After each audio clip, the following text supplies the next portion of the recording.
Hello guys and welcome to our channel. Today I will show you how you can simulate scan body temperature on your Oppo Reno8 T. So we have to start from opening the Play Store and look for the body temperature app. Now just install it and open.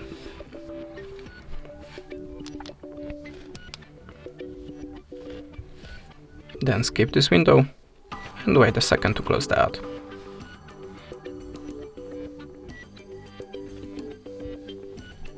Go to the simulation section by this icon, and to start the scan, hold your finger in this place.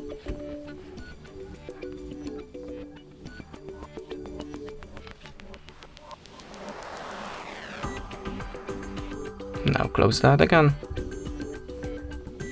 And how you can see, this is my result. If you want to save it, tap on this button and configure it by the save. And that's it. Thanks for the watching, leave us a subscribe or a comment, and goodbye.